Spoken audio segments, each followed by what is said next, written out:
Bonjour à tous.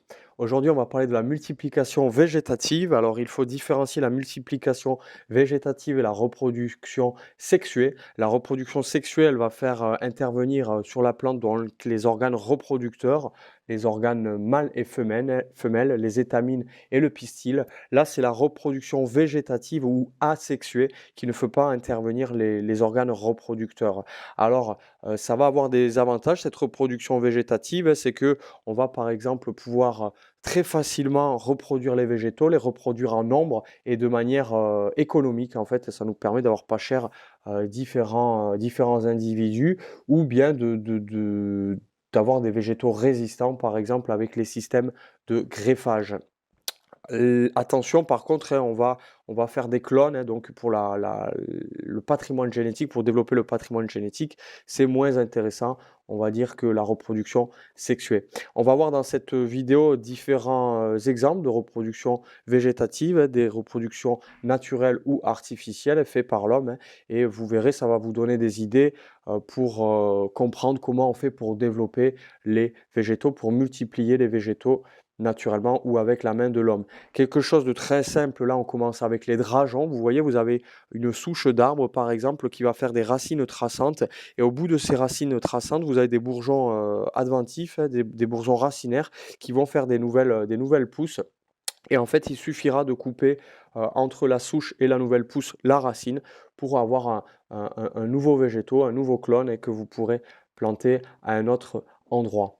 Autre chose de très connu, c'est les tubercules. Les tubercules de la pomme de terre, par exemple, c'est des excroissances racinaires où il y a des réserves, en fait, hein, au niveau souterrain. Vous avez des réserves qui sont riches en substances hein, sucrées comme la pomme de terre. Alors, l'avantage, c'est que si vous prenez juste une patate que vous mettez dans la terre, même parfois on peut les couper à moitié, ben, à la fin de la saison, la plante, après s'être développée et avoir fait le feuillage, elle va vous offrir un grand nombre de nouveaux tubercules qui pourront être consommés.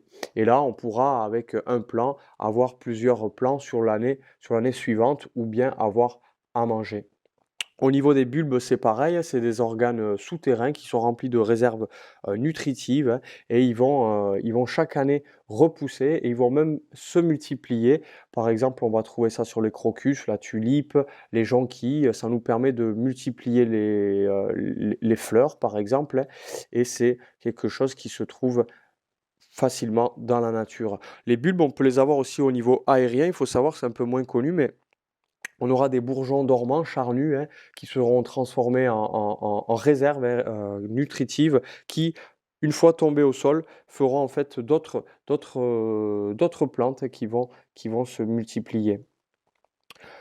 Autre chose, les stolons, ça c'est sur le fraisier. Le fraisier, qu'est-ce qui se passe? C'est que vous avez le fraisier, c'est donc un végétal, et il va faire des tiges aériennes comme ça qui vont aller s'enraciner un peu plus loin. On appelle ça des stolons. Il va faire des stolons aériens qui vont aller s'enraciner à un autre endroit. En fait, le fraisier, il se déplace et pour pas puiser tous les nutriments au même endroit, il va aller se déplacer et faire des fraises ailleurs. On peut comme ça très simplement multiplier ses fraisiers dans son jardin en coupant les stolons et en prenant les nouveaux êtres, les nouveaux clones qui apparaissent pour les planter ailleurs, par exemple. La fragmentation, ça c'est l'humain qui peut le faire, c'est très simple, hein. On a par exemple, si vous utilisez des graminées en paillage, hein, du miscanthus par exemple, hein, ou autre, vous pouvez tous les X années, quand la plante elle s'est bien développée, vous pouvez les diviser à la base, après les avoir taillés à ras, les utiliser en paillage, vous pouvez les diviser à la base, à la bêche, ce qui vous permettra d'en planter à d'autres endroits et de multiplier petit à petit vos sources de paillage grâce aux graminées. Alors on appelle ça la division par exemple ou la fragmentation. Le marcottage, c'est quelque chose aussi de connu qui va vous permettre de multiplier certains végétaux. Qu'est-ce qu'on fait en fait? C'est que vous avez des branches un peu souples qui vont. La plante, elle peut faire ça naturellement et on peut le faire aussi de manière manuelle. On va faire toucher une branche basse sur le sol, on va l'enterrer dans la terre, hein, par exemple, hein. On peut faire une petite entaille pour favoriser l'apparition de racines. Et puis au bout d'un certain temps, et qui dépend des végétaux, vous allez avoir l'enracinement qui va se faire et une nouvelle pousse qui va se développer, se pérenniser et ensuite on pourra couper la branche, qui sépare le pied mère de la nouvelle pousse pour avoir cette fois-ci encore un clone. Quelque chose d'un peu moins connu, hein, vous avez le marcottage aérien qui peut se faire aussi sur certaines plantes où on va mettre des des poches de terre en hauteur et au préalable, on aura pareil fait une entaille pour favoriser le développement racinaire. Au niveau du bouturage, alors ça c'est quelque chose de très simple aussi, il y a beaucoup de végétaux qui peuvent être bouturés. Alors il y a un petit proverbe qui dit: «À la Sainte Catherine, tout prend racine», la Sainte Catherine où le bouturage est facilité et vous prenez un morceau de branche que vous allez couper par exemple et mettre dans le sol et il va faire un nouvel organisme. Alors souvent on le fait à partir d'un fragment de tige, hein, mais ça peut se faire aussi à partir d'un fragment de racine, d'une feuille ou d'un bourgeon. Pour la tige, ce qu'on peut faire, hein, c'est que vous avez aussi des hormones de bouturage. Vous pouvez trouver des hormones de bouturage naturelles, vous pouvez les faire vous-même par exemple avec, les feuilles de saule.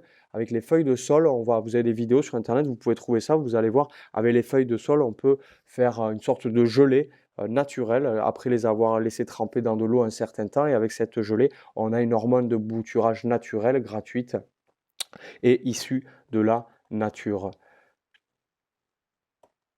Le greffage, qu'est-ce que c'est? Ben là, on va assembler 2 végétaux qui ont, compatibilité des métabolismes. 2 végétaux, on dit souvent qu'il faut qu'ils soient de la même famille pour pouvoir être greffés. On parle de greffon et de porte-greffe qui est en bas et de greffon qu'on va rajouter, dessus. Alors pourquoi on fait ça? C'est en fait, là, c'est de la reproduction, végétative, c'est fait par l'homme. Ça va mais il peut y avoir des greffages aussi, naturellement, hein, quand 2 branches, elles se touchent comme ça, elles peuvent parfois se connecter, se greffer. En tout cas, l'homme, il va faire ça. Je donne un exemple, par exemple, sur les fruitiers. Si on veut avoir un fruitier, plus résistant à notre sol, plus résistant aux maladies, on peut utiliser un porte-greffe qui est adapté à notre sol, à notre terroir, aux maladies qui interviennent sur le fruitier en question et puis par-dessus, on va mettre le végétal que l'on souhaite pour ces fruits. Alors, il y a tout un tas de techniques de greffe et je vous conseille de regarder, par exemple, je crois que c'est, Maurice Chaudière, si je ne me trompe pas, qui fait des vidéos intéressantes là-dessus. Alors, on a des techniques différentes, hein. Vous avez, la technique de greffe en biseau. Alors là, il va falloir avoir des biseaux de part et d'autre du porte-greffe et du greffon qui pourront être en connexion parfaite, hein. Il faudra réaliser une coupe franche bien nette, sans vague et un ovale régulier qui nous permettra d'avoir les 2 extrémités qui vont bien, se coller. C'est une des techniques, la plus simple en fait, hein. Vous avez la greffe en couronne. La greffe en couronne, vous voyez comme sur la photo là, où on va pouvoir mettre en fait, plutôt sur les gros arbres, quand vous avez des grosses sections qui auront été coupées, vous mettrez les porte-greffes, les greffons pardon, dessus, hein, qui seront mis, directement sur la base du porte-greffe en décollant un peu l'écorce. La greffe en fente, on fait une fente sur le porte-greffe et le greffon aussi aura, des sections sur les côtés qui permettront de bien s'insérer dans le porte-greffe et pour finir, vous avez la greffe en écusson qui se fait par exemple avec par exemple les agrumes où on va greffer sur les Poncirus trifoliata, l'agrume voulu, avec des greffes en écusson. On va récupérer un bourgeon du végétal que l'on veut faire se développer. Il existe aussi la micropropagation par culture in vitro. Alors ça a permis de sauver apparemment certaines variétés qui étaient atteintes de maladies en in vitro. Ces maladies n'apparaissaient plus et le végétal a pu être sauvegardé. Donc là, on prend un fragment d'un organe de la plante, hein.